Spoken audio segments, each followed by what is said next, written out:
And so when I talk about things like nurses burn out, how do people understand that? They got tired. No, it's not just getting tired. They're dead tired. You come to the hospital where all the people are, Right. and then you get the specialty care essentially from the wizards in the hospital who Yeah. deal in an area that you know nothing about, but you know that you have pain. And Yeah. so is this model still viable? Welcome to Margin and Motive Decal Series. I'm Jason Lean, the host of Margin and Motive Podcast. We are lucky today in the neighborhood to be joined by Dr. Yan Chow. Dr. Chow, hello. Hi. So Dr. Chow is a visionary leader. He spent decades at the helm of a number of healthcare innovation arms, really thinking about how do we adjust the bleeding edge of healthcare, from pioneering technology at Kaiser Permanente, where he spent many years, through working with digital strategy and a number of global biotech giants. Dr. Chow, I believe you're one of the few who can truly give us the why behind the what as it relates to modern medicine. Again, welcome. Thank you so much for joining us here on Margin and Motive, the special decal series. Thank you for inviting me. It's really a pleasure to be here. And I think it's a very timely interview. And what you're trying to do is podcast, because I think healthcare is going through some kind of convulsion right now. It's going through so much change that there's a lot of uncertainty just as an overlay over healthcare. And I think it leads to both opportunity and risk. Yeah, for sure. For sure. And as I mentioned, this is part of our decal series. Dr. Chow, you have been just gracious volunteer speaking with the students at the decal class. You give them a lot of wisdom. You give them a lot of insight into both your past career as well as what's going on in the industry today. Why don't you, for the audience, just give a few of the highlights of your career, as well as what do you think some of the pivot points in your career of the last decades have kind of shaped your perspective today on where we should be going in healthcare? It's interesting. When I started in healthcare as a physician, there was a very structured path. 40 years and then play golf. And that's basically the path. That's right. It's just a sign of how much change and disruption we've come through in the last 20 years that was totally out the window. My career path is something I share with a lot of young physicians. It's very, very adaptive, very ad hoc, very esoteric. And the reason is because technology is changing so fast. So when you are trying to plan what you're going to do in the future, you actually have to plan 2 steps ahead. And actually, there's ways to do that. But I think what it boils down to is that you don't know what healthcare will be in the future, except that it'll be very different. And so how do you deal with that, as you're starting your career as a young person? You kind of have to look at what's not going to change, just like Jeff Bezos actually mentioned years ago. Look at what's not going to change. Data is not going to change. Automation is not going to change. There's going to be more security risks. There's going to be probably a lot more older people needing health care and so on and so forth. And you can base your career on those things. That is, if you go into data, you're going to be in a good position. And because data is key to many things, if you go to AI, you're going to be in a good position. And ultimately, when I talk to those folks, we talk about what is the changing role of the physician. And I think that's a key part of the discussion, because we don't know right now.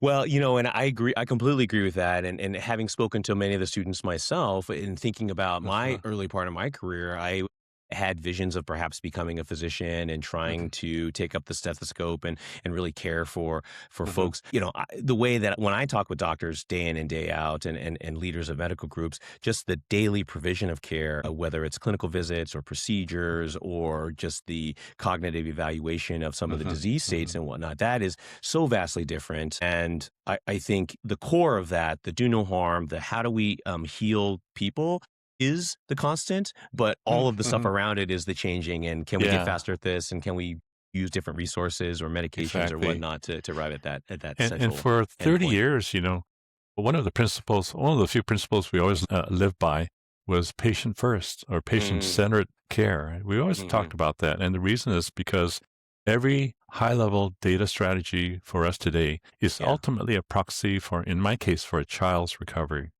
So the clinical grounding prevents feature creep. It prevents tangential. If you're talking about healthcare, there's plenty enough to do where it's focused on the patient, as opposed to going off in other directions and chasing every new technology on the street. And so everything we do in tech investment in healthcare directly solves a human friction point, rather than just chasing a number. The second lesson is that you should diagnose the whole system, especially from pediatrics. And the pediatrics thing involves me, the patient, and the family, and maybe their neighbors. It teaches you to look at the entire unit and not just the patient. So in health tech, it's very similar. But when we think about strategy for technology, we have to look at the whole thing. What is the workflow? What is the whole thing that we're trying to do? Is it what we should be doing? And so we have huge opportunities, I think, in the next few years to really re-engineer healthcare in a way that was not possible technically before. So that's very exciting. And of course, the basic motivation for healthcare is the human aspect, human to human, the relationship between the physician and the patient builds trust, improves compliance, brings healing and many other benefits. Hopefully that's what's drawing people to healthcare today. Yeah. Yeah. Do you think that a lot of the bells and whistles technology that have been introduced over the last several years is bringing the physician and their patients closer? I know there's many memes about the doctor behind the laptop screen and all these sorts of things, but I feel like the last couple of years the technology has gotten to a place where maybe that relationship is being rebuilt. Yeah, and I think the sort of the watermark, for that was that it was ChatGPT. That was the very first time that, you would walk down in the hall in a conference and within every 20 feet, you'd hear the word ChatGPT.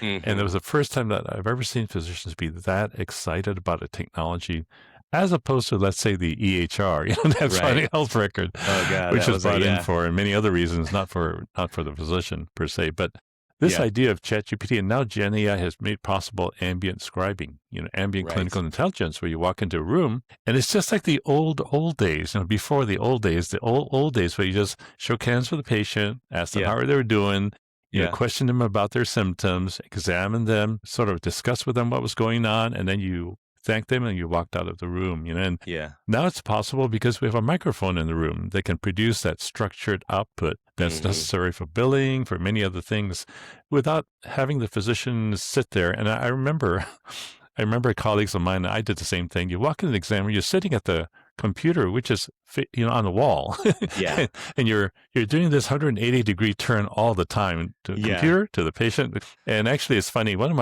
my good friends who was a surgeon, he actually liked that. He put the screen right between him and the patient, and he would look over the screen once in a while because he really didn't want to talk to patients. Gosh.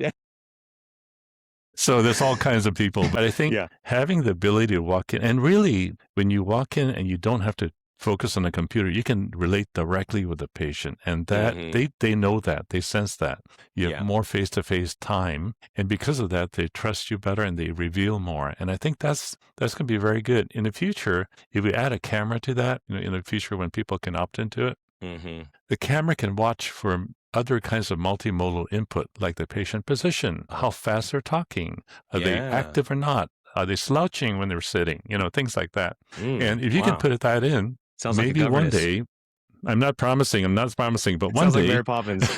Yeah. Are you slouching? Are you talking too fast? Are you answering the questions? Yeah. It's like you get to the point where maybe the computer will have enough data to mimic the gut feel of the physician, right? Boy. The intuition. Because really, you look at, what is a physician, let's say an older guy, older gal who's been practicing for many years, what do they bring? They bring the experience that the computer does not have, which is you've known the patient for many years, you know the way they talk, you know the family situation, and now you sense that something is not right. How do you get that gut feel? So it's very interesting. I think that maybe one day the computer will get there, but I think for now, people still trust other people more. Well, I don't know. It depends on your generation. That's right. Well, I do want to talk about the technology a little bit more, but I'd be remiss if I didn't ask you about some of those key milestones throughout. Do you remember the first time that Kaiser was an innovator for many years in lots of different areas, when they said, okay, and maybe you were the doctor trying to pitch it, but okay, we're going to have these computer terminals now introduced to the exam room. What was some of the pushback like? Were there some curiosity? Was there like a lot of hue and cry? What was that like? Yeah, I think there was many points of view as there are people in the organization, maybe even more than that. So you have, physicians definitely very cautious, very wary. And it took a lot of hand-holding and a lot of, I would say, change management, serious change management, because a lot of physicians didn't type. They also didn't write very legibly, so it wasn't really like they could substitute for typing.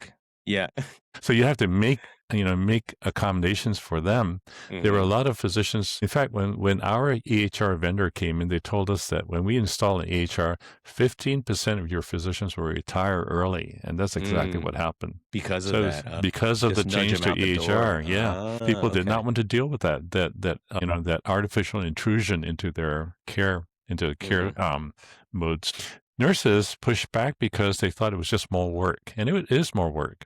For the sake of long-term benefit, you have to do more work entry, and Yeah. so they end up half the time spending actually half the day on average entering Hmm. data into the computer, which is you think of how much you pay a nurse and how much expertise they have. That's a tremendous waste of time, right? Yeah. Especially since it's so short of nurses and physicians all across the board. Yep. Um, Yeah.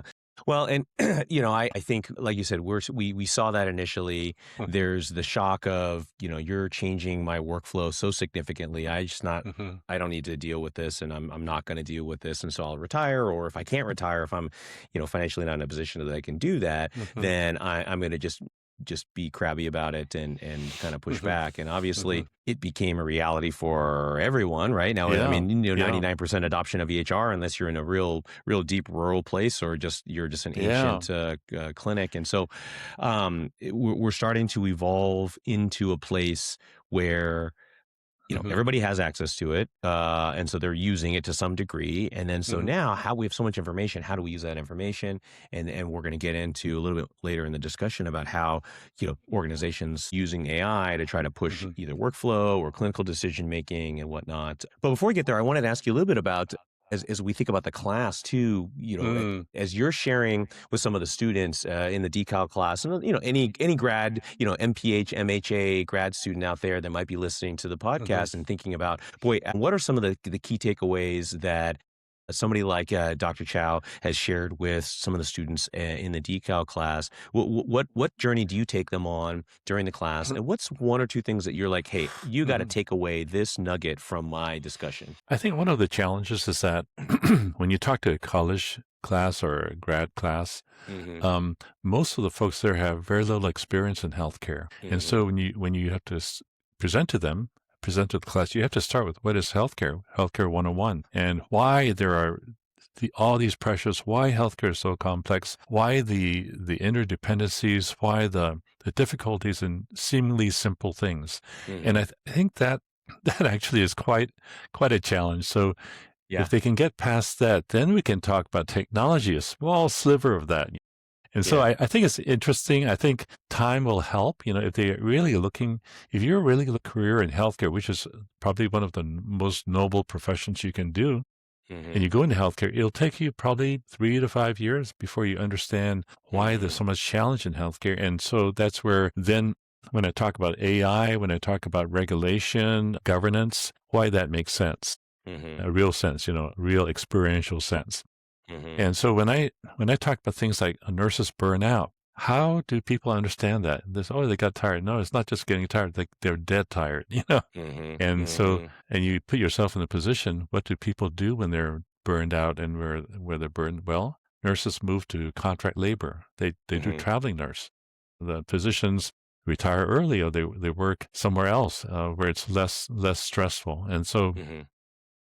I think there's a lot of implications of these new tools that we really haven't thought about. And I think that's one of the issues when people haven't really thought about and how to, and really rationalize how to use these tools. It's hard to share with students what's going to happen, Yeah. what the issues are. But Yeah. it's always fun to speculate for sure. Yeah. Well, and I agree with you, right? There are a lot of eye-opening points that we'll make even in the discussion that I give with some of these students. And what I enjoy actually out of that Mm, process is some of the realizations that they're coming to in terms of both the yes. complexity as well as the Yes. indirectness of the funding and all of the different elements of Hmm. healthcare.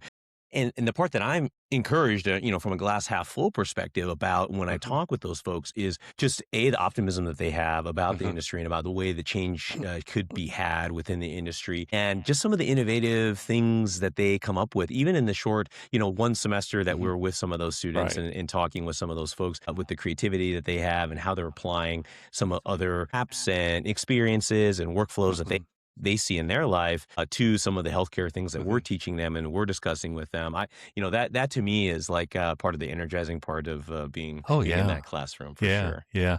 It's always fun to talk with folks who have decided to give their life to really a very noble cause Hmm. and to see the idealism, which Yeah. is fantastic, to see the passion, to see the creativity. Yeah. And in a sense, they're starting from a place where they don't know very much. And there are some advantages to that. So, Hmm. especially since you think about it, they are also going to be the patients of the future. They Yeah. will be the beneficiaries or not of this Hmm. system that they've designed to work in. Yeah. And so that's a real motive, to as opposed to older folks like me. But that's right. That's right. Yeah, me too. Yeah, I think that's right. And so what I'm hearing you say is that you want those students to take away that Mhm. the complexity is something that not to be discouraged about, and but to actually Right. understand, and that will actually help you build better solutions, help you build better processes, and help you become Mhm. a better leader within the industry Right. of your choice, which hopefully is healthcare. Coming out of that class. Yeah. In Yeah. fact, the first question I asked, the first most fundamental question I asked is, "Do you know what you want to do?" Mm, And that's often a good question because a lot of people haven't, including older people, haven't really thought about it. They kind of go into a profession because that's sort of the hmm. way they're good at it. They've kind of excelled in school and they go into healthcare. Their parents want them to go into healthcare or whatever. Right. So you go, Common experience. yeah, yeah, yeah. Type A parents, but they so go into healthcare and you go like, what do I really want to do? What gets me excited to work on something that's meaningful and can pay the bills? And so the Yeah. question is, what do you want to do? I think sometimes if what you want to do is a little bit far off, then we can map out the steps you need to do to get there. And so Hmm. maybe you want to be serving in a rural area. Well, first you have to learn how to serve, how to care for people first. And maybe you need to Yeah. know the big system before you go to a small system and so on and so Hmm. forth. So I think there's different paths, but the first question is, who are you? What do you want to do? Yeah. And Yeah, no, I think that's right. I mean, and when you ask folks that, and they take a moment to reflect on that Mhm. core question, Yeah. right? Yeah. It actually does help them clear away some of the excess and some of the like, Yeah. okay, well, you know, I think I want to be a doctor, but what does that really mean? And is that Yeah. really I really want to do? Or do I want to just arrive at a solution that helps solve something? Or want to, Right. there's a lots of different challenges within healthcare. You don't have to necessarily be a clinician, but you could be a clinician, or you could be a Yeah. bunch of different types of clinician. I mean, there's Yeah. allied health professionals, there's APPs, there's all sorts of different ways that Mhm. from a clinical perspective, you could contribute and feel fulfilled in that career pathway. I think that's good advice for the students Mhm. is like, hey, let's get a little bit at the core of what it is that you believe the type of person that you are, and then let's talk a little bit more about yeah. what is it that you want to do from a career pathway perspective. And I think some of the sort of the factors today contribute to that question being a challenge because we Hmm. have so many more options today. You don't have to be a doctor. You Right. could be a bioengineer. You could be working as a physical therapist in a startup. Doing Hmm. very interesting things. This whole spectrum of possibilities was not there when I started. So as a result, when we find out who we are, my old path, you go into medicine, and then you start thinking, well, what really excites me is solving a challenge, a problem that nobody else can solve. Okay, so maybe I'll go into neurology, Hmm. or I like to use my brain and analyze images. I love images, so you go to Hmm. radiology, or you say, Hmm. I don't want to talk Hmm. to people at all. You go into pathology, whatever. Right. Right. Yeah, I And like that. so Yeah. I see dead So people. yeah, yeah, they don't talk back. Anyway, They don't so talk you back. have this whole spectrum of different kinds of personalities going to healthcare, and they each Yeah. find their spot. But today you don't even have to go into healthcare. You could go ancillary or parallel to healthcare and find Hmm. fulfillment. And I Yeah. think, I think that's sort of my story as well. I started in traditional healthcare, found Yeah. that I really had a love for technology and what it could Hmm. do, for healthcare. And so even in my time with Kaiser, it was all about technology in the latter half of my career. And Hmm. that sort of springboarded me into my technology pursuits today. And I think Yeah. I sort of found my path, but it was out of a very untraditional, unfriendly environment in those days, right? There's no Yeah. path in fact, when I started, there wasn't anything such as computer science, actually. It was just electrical Yeah. engineering. You'd, Yeah. you'd have to join IBM to do that. Well, and I definitely want to ask you a little bit more and when we come back. But first, we'll take a Hmm. little break and we'll be right back with more with Dr. Yan Great. Chow. All right. Well, we're back here with Dr. Chow. Yan, we were talking a little bit about certainly your career pathway and what some early careerists might be thinking about. But more recently, you've been involved in technology, certainly working with Hmm. AI. I know that's on the lips of a lot of listeners out there. How to just AI in their daily lives, but specifically AI in healthcare is an area where there are so many different applications, whether it's back Hmm. office, front office, clinical, et cetera, et cetera. Tell us a little bit about what you have been diving into and where you see particularly AI continuing to take hold. Right. I think you're absolutely. I totally agree with you. I think you're absolutely right. AI has been the sort of the foundational inflection, even more than the internet, I would say, Mm, for healthcare because of its potential, but also its risk. Its benefits and its pros and cons. So when we started with AI, it was a very early form of AI, probably about a decade ago. And it was just simple automation, rules based. yeah. But we call it AI because that's what we had at the time. It's doing what humans do. That's what we call AI. But especially in the last 5 years, and it's not because it only started in the last 5 years, only in the last 5 years has it hit the public that you can actually do things with it. And of course, that was the launch of ChatGPT, when people Hmm. could find that, yeah, AI. It's kind of reminds me of when robots, used to be a hobby until they came out with a robotic vacuum, and then everybody wanted a robot. So Yeah. the same thing's happened with AI. Now that people have played with ChatGPT, So you're saying ChatGPT is like the Roomba, is what you're yeah, saying it's here. like Yeah. the killer app of AI, right? The one that makes everybody open their eyes and go, hey, you know what? Maybe I could use AI. Right. And so just like in COVID, we did the same thing with telemedicine. We'll never use Hmm. telemedicine. Then COVID came. Hey, it's not so bad. I can do it. So Hmm. AI is the same kind of thing, and this kind of, and sometimes you wonder how technology penetrates medicine. Sometimes Yeah. it is through risk and it's through crisis. And so Hmm. AI is coming in at a time when healthcare is suffering severe workforce shortages, labor Hmm. shortages, a lot of cost overruns, a lot of expensive technologies, and really an expanding demand that it's going to be hard to predict how to take care of. The technology in the beginning, because that's all we had, was just simple automation. The Hmm. last 5 years have been a true revolution. We've put AI into everything. And of Hmm. course, at my company, it's been a pivot for us, an engineering pivot to a fully AI driven platform, AI as a Hmm. service. And certainly there's no shortage of other people doing it on the web. And in fact, the technology is evolving every week. So it's such a fast evolution. I think Yeah. people are saying we're going to hit artificial general intelligence in a year or two. And we used to predict 50 years, so we'll see Yeah. what Well, happens. I saw an article that Jensen was saying that they think that it's even present today, right? I mean, there was speculation that with Sam Altman canceling Sora and a few other things, like let's get into the really deep, so Yeah. And, you don't know if it's really Sam, right? It could be that it could be an AI. Anyway, right. so now we're doing AI, pure AI, right? Pure AI. Yeah. And it's really interesting because this split into two. On the one side is all the folks that are just right on the bleeding edge, including physicians, Yeah. just experimenting like crazy. There was a guy who appealed his claimed denials using ChatGPT and was caught for it because it hallucinated citations. And on the other side is A all physician, these you mean, that folks. was like trying to Yeah, fight against yeah, the yeah, health yeah, plans. yeah. Yeah, yeah, yeah, He, that's right. he That's right. I sent remember sent that. in Yep. a medical necessity appeal, and it was so funny. It made the social media, so I'm sure he was red faced after that. But Oh boy. on the other side is all these physicians and administrators going, hey, wait a minute, we better figure out what we're doing before we put this in everything. Yeah. And so we have things like the EU AI Act. Mm, The government is and the states in this country are doing all kinds of things about policies around AI and security and hmm. things like that.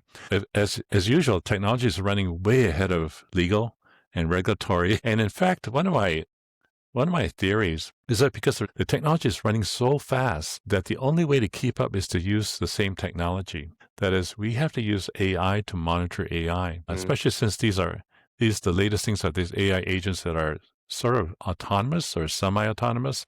which means that we don't know what they're doing. And so we really need something with as much capability at Right. data gathering and detection, and pattern detection particularly, to be able to have some chance of getting a grip on what's going on. And so it's a little bit scary, right? It's on one side, it's a little bit scary. The other Well, side yeah, is I we mean, want we to do read about everything. the open claw thing that happened last month, and Yeah. that's an example certainly of that. But when you're talking about people's lives and Yep. people's health, right? That's Yeah. a different Yeah. level. It's one thing to make a mistake with, you know, Mhm. a financial thing, what have you. But if you misdiagnose or you miss, Oh, yeah. you know, Yeah. all sorts of crazy issues that could happen from that. I did want to ask you too, as you think about we mentioned a little bit the shortage, right? And we mentioned the staffing shortages, and not just necessarily your company's AIs, but just in the application of any automation improvement or process workflow Right. improvement or self-service technologies that allow patients to improve access and those sorts of things. Mhm. Is that, you know, are we going to be advancing fast enough, in your opinion, from a technology standpoint, where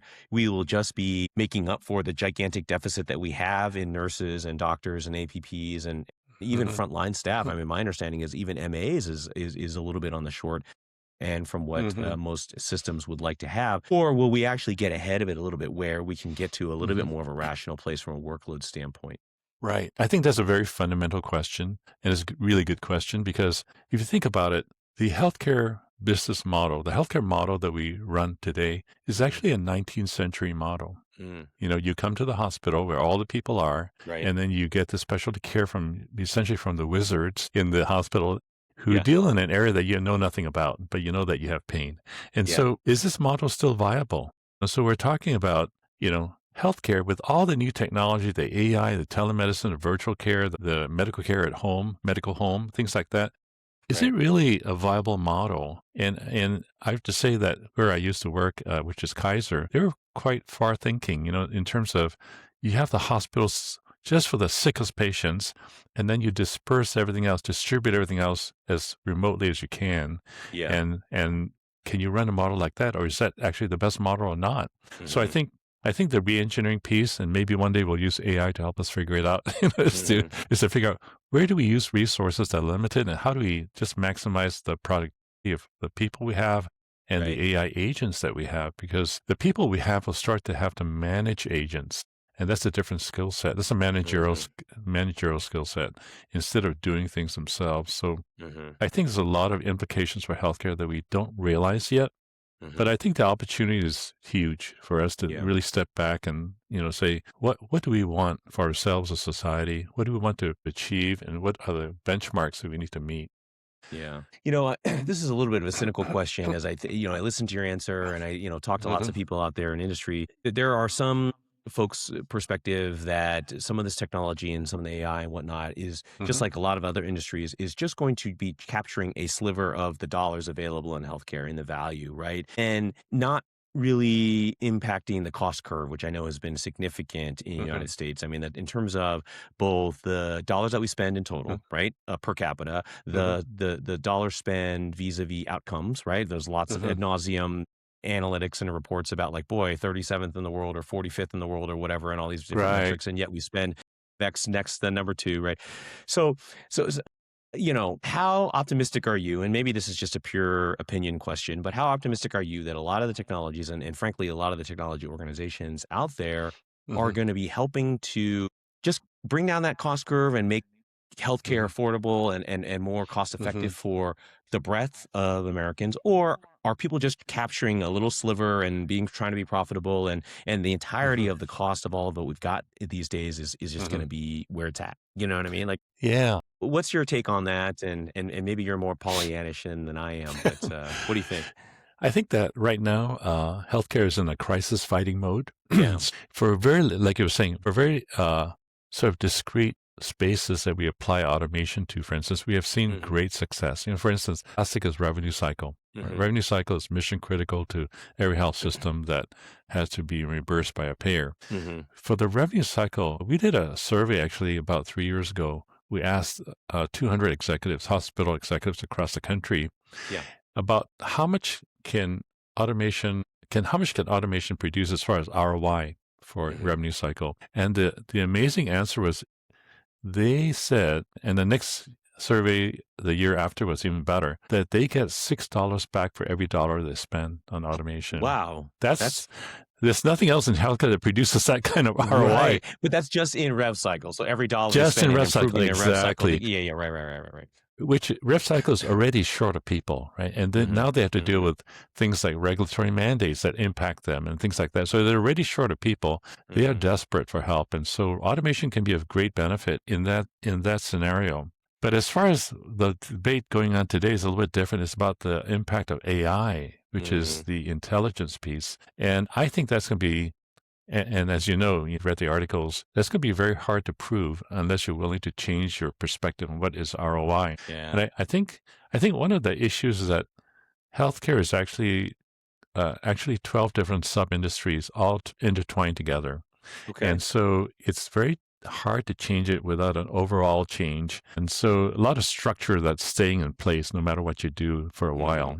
Just to clarify, Yeah. when you say 12 different sub-industries, are you talking about like academic versus clinical versus blah, blah, blah? Or are you talking about... academic, clinical, Yeah. the pharma, medtech, the Yeah, tech okay. companies, that whole DME ecosystem, companies, et very, cetera, right? exactly. The payers, all Yep. tied in, including regulators, all tied in very tight. And who knows, maybe it takes a disruption like COVID, or currently the federal government, for instance, is pushing for pricing transparency and HL on Fire API and things like that.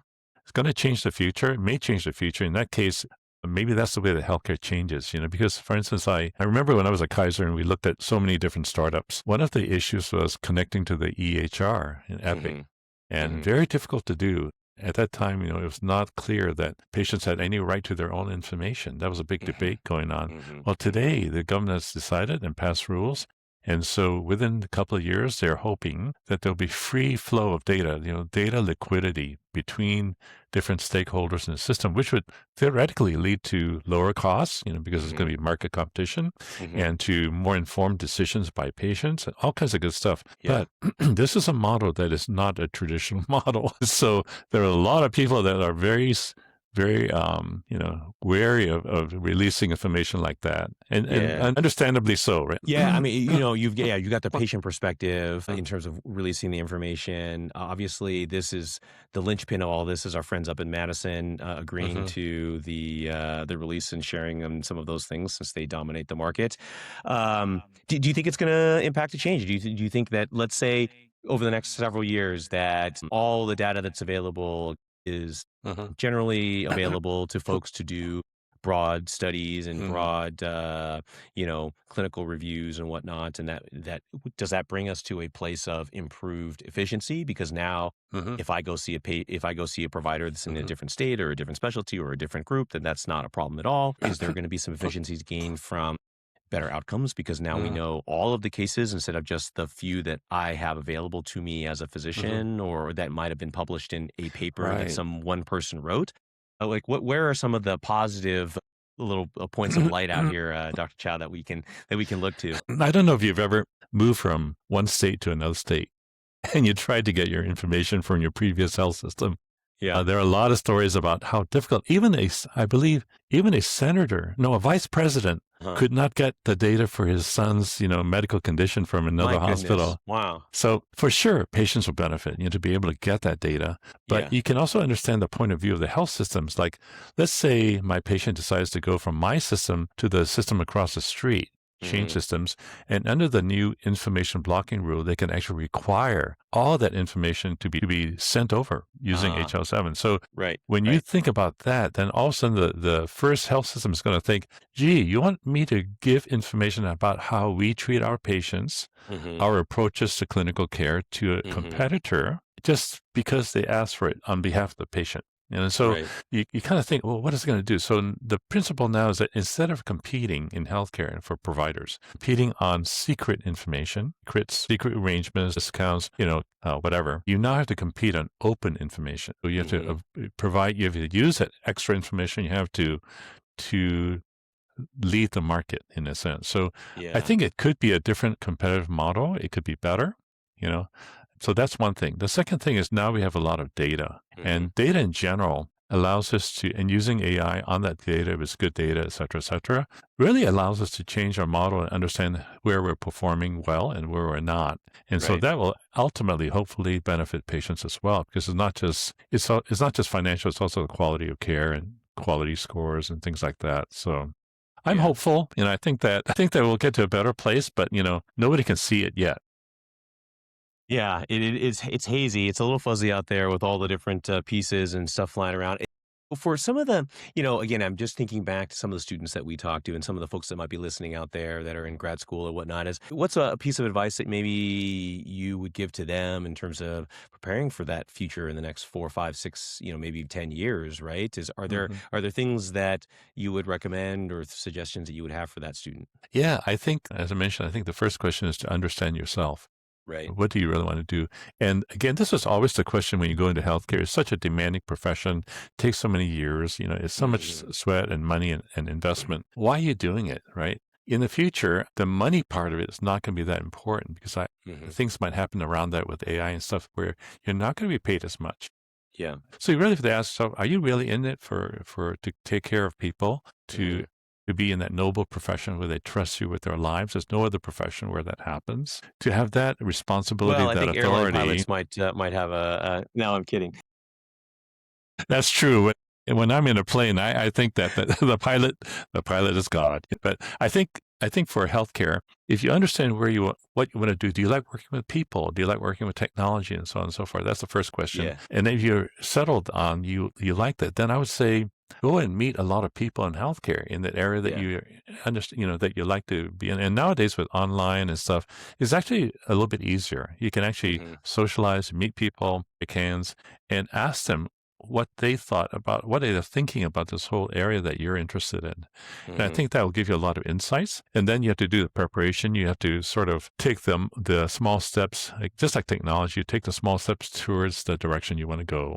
And I Hmm. think that's something that I think people be fibbing and not telling the truth if they're telling you that they can tell you where to go and it's going to be a good place to be. Yeah. Because I think even areas that we thought were safe, like cognitive, like internal medicine, AI is already exceeding the expectations. Is Even it? things like creativity. Yeah. ER, for instance, ER diagnosis better with AI. If you're talking about, but Wow. humans will never be trumped in terms of creativity. Well, guess what? Video, music, Yeah. poetry, art. Right. And so I had a really interesting conversation with somebody who's actually an art curator in Europe. She was Hmm. talking about what is AI doing to art, the world of art. Hmm. Very interesting. So AI can create facsimiles of Rembrandt by the thousands.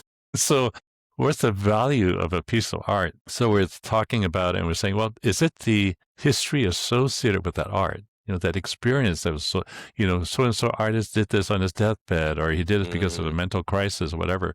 That Hmm. Hmm. story adds value. And I wonder in medicine if that's the same thing. You're creative as a physician, but Hmm. you're creative as a human being also. And so that experience you bring, that gut feel, that experience, Hmm. that empathy, that's all part of the value you deliver. And Hmm. so that's why you justify your pay and things like that. But I think Right. that in general, I think that the roles of clinicians will change significantly. Hmm. I think that the danger is that clinicians are not involved in that change. And they were not involved when we went to the EHR very much. They just kind of Mm. were blindsided. And I'm encouraging physicians today to try to get involved with AI. I know they're busy, but Yeah. before you know it, it's going to take your job. It's going to change it again, like the EHR, in a direction you did not want. And I think Yeah. it's part of it is on you. You need to know what's going on. And I think physicians there's so much to deal with. Most of the time, they just think it's so foreign, that they don't do it. Yeah. Have you played with the open evidences of the world, the Hippocratic AIs of the world, Hmm. like some of those tools and technologies? To Hmm. say nothing of the open scribes and the dragon natural speaking type stuff. But Right. have you played with some of the clinical AI tools out there? Yeah. And they're getting better, and Yeah. that's why people are trusting them. They have actually put in the guidelines. In fact, there was a very interesting concept that I came across in a conference 3 weeks ago, 3 or 4 weeks Uh huh. ago. Uh huh. Somebody told me that people were trying to hard code into AI algorithms morality. Now that's Hmm. very interesting. You have an AI agent that's autonomous, Yep. goal directed, and it's doing its own thing to get to that goal. And maybe it'll do unethical things or the things that you don't want it to do, but you don't know Right. because it makes its own decision. So Hmm. there are startups that are trying to code it so that for instance, it'll never make a decision to kill a patient.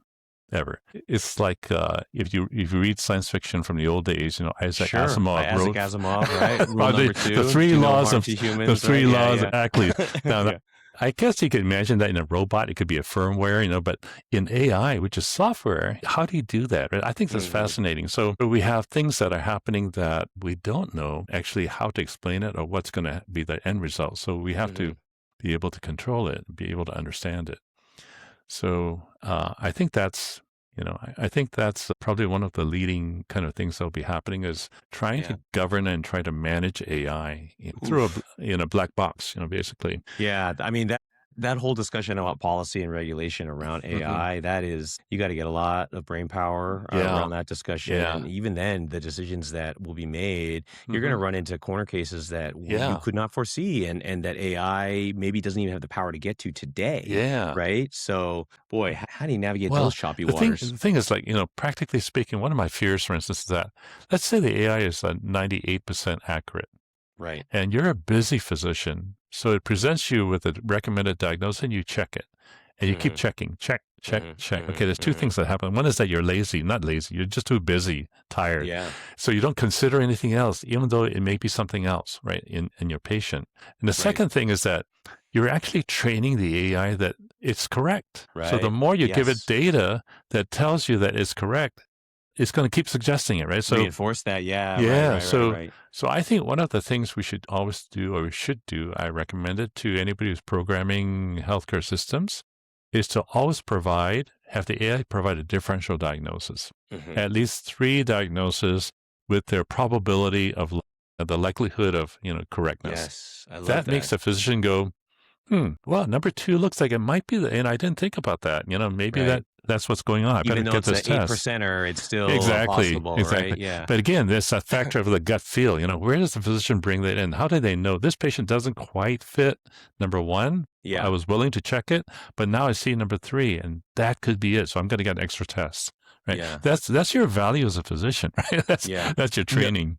absolutely. No, I love that. And I was listening to, God, I forget which physician it was, one of the early hospitalist guys who's got a new book Hmm. out, and they were talking about the de-skilling of physicians after the Yeah, application of AI. yeah, Have you been following some of that? And I mean, is that something that's yeah. very palatable and real for you? Yeah, it's very relevant for me, and it really resonates with me that as a physician, Yeah. that the role is going to change. Right now, it's fairly still traditional, but Hmm. I'm sure it'll change very fast, and that's why I'm experimenting with vibe coding. That's what I'm doing. That was going to be my final question. Actually, is like you mentioned a little bit some of the things at your company. How are you playing with some of the tools? Are you Oh using yeah, I co-work mean, type softwares? you know, What have you built so far? the evolution of vibe coding and vibe coding for our audience is coding just using vibe. That is, you tell the machine what you want, and it Hmm. creates it. And Hmm. the more clever and detailed you are, the better the product, right? It's just like anything. So I've been Yeah. experimenting with a couple of systems, and it's been producing amazing results. I've experimented with things that Okay. read the pixel color on a screen. I've Oh. experimented with things that provide security around a barter exchange, between Uh, two consumers, that kind of thing. There hmm. are so many applications, and I think the future, if it comes to a point where even a novice can ask the computer to create an app or to create an automation or a function, Right. where will all the big software vendors go? Yeah. Because if I want something, I'll just tell, maybe it's Google, maybe it's Microsoft, a Copilot or something. I Yeah. want an app that's just like a calendar program, but I can automates by syncing to my shopping needs or whatever. Hmm. You could Hmm. create something like that. It would create it pretty easily, actually. And so where does software production go? Software management. It's going to be personalized, totally personalized apps all the time. Yeah. And Yeah. that's a very different Yeah, world. I'm super Yeah. jazzed about it too. I've gotten, in fact, the website for the podcast Yeah. I built Yeah. using some vibe coding tools and a couple other things that I've been playing with. So Yeah. it was funny. I was having conversations with my brother, who is a computer science Hmm. professional and has been for 20 some odd years, Mm. and he was just astounded by the Yeah. speed and the quality and everything Yeah. like that. Yeah. And um, he was joking that for him, it's way scarier than it is for me, Yeah. because he's like, "Don't click return because that you might destroy the whole thing." And I'm like, "I don't know," and I just hit return, and it just like Right. does the thing, And he's like worried about all the code, the bad things that could go wrong from a coding perspective. So anyway, well, listen, Dr. Chow, it's been a pleasure chatting with you today. I know you got to run, but thank you so much for Hmm. participating in our decal. And thank you again also for volunteering your time and speaking with the students, because I know they get a Yeah. lot of value out of your conversations. It's been a real pleasure, Jason. It's great to see you again. And, I wish you the best. I think we're all trying to do the same thing, we secure better healthcare in this country and around the world. So it is a noble cause. It's at a higher level, but Yeah. I'm glad you're doing this, and I'm glad to help out. So thank you. Awesome. Thank you. Well, that's our show today with Dr. Yan Chow. We had a great conversation, a little bit about, the history of healthcare and being a physician back when technology was introduced, some of the impacts of AI and technology today, and what advice you all out there from early careers and students should take from some of what's happening in the marketplace today. So if you want to hear more conversations like this, particularly the Decal series, please like and subscribe the Margin and Motive podcast. I'm Jason Lee, your host, and we'll be back next time. Take care.